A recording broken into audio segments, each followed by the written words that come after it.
School was intended on this continent to be, as it had been in northern Germany, a fifth column into the burgeoning libertarian condition where disenfranchised and oppressed groups were clamoring for some kind of seat at the bargaining table.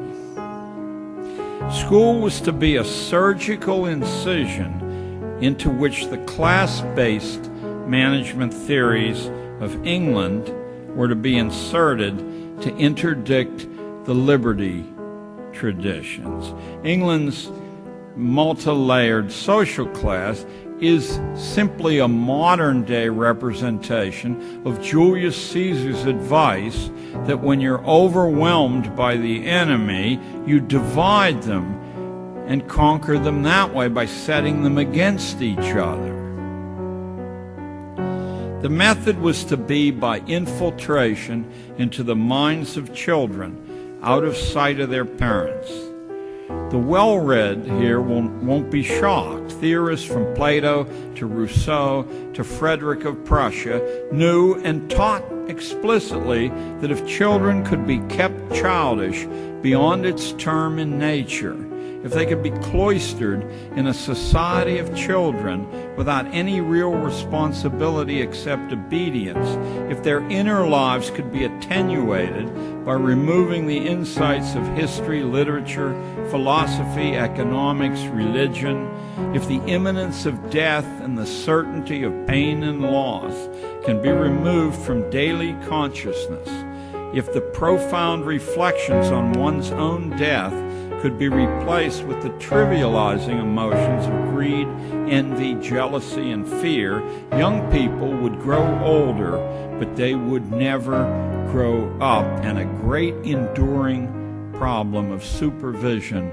would be solved. For who can argue against the truth that childish and childlike people are far easier to manage than critically trained, self-reliant ones? And now you're ready to hear the 6 purposes of modern schooling, taken directly from Dr. Inglis's book. The first function of schooling is adjustive. Schools are to establish fixed habits of reaction to authority. That's fixed habits of reaction. Notice that this precludes critical judgment completely. Notice, too, that requiring obedience to stupid orders is a much better test of function 1 than following sensible orders ever could be. You don't know whether people are reflexively obedient unless they'll march right off the cliff. Second is the diagnostic function. School is to determine each student's proper social role, logging the evidence mathematically and anecdotally on cumulative records. You probably thought that the kid or parents or neighbors or the region, circumstances. No, school is to determine your proper social role, and they're to fix you in that role mathematically on their cumulative records. Next comes the sorting function. School sorts children by training individuals only so far as their likely destination in the social machine, not one step beyond. Keep in mind, you're not listening to John Gatto.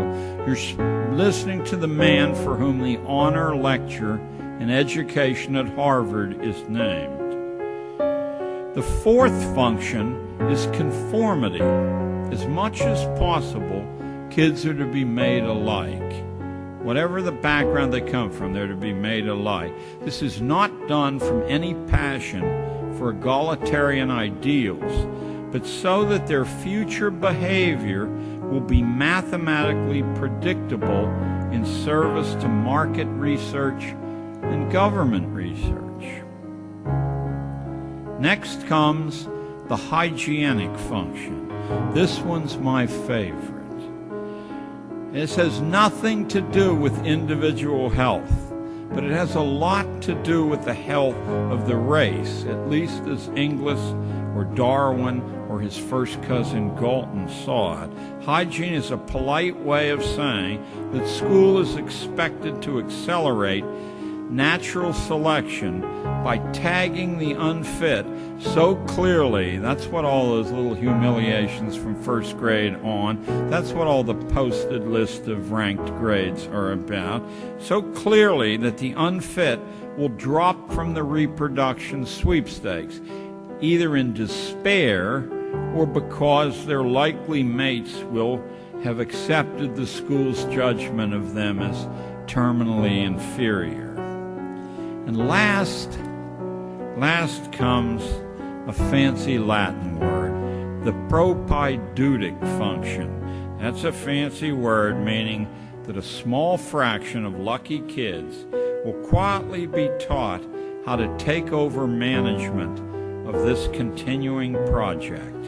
Guardians of a population deliberately dumbed down and rendered childlike in order that government and economic life can be managed with a minimum of hassle. It's that low-down, nitty-gritty, common purpose, not Marx's grand warfare between classes and greedy captains of industry. It's simply so that management will have a minimum of hassles.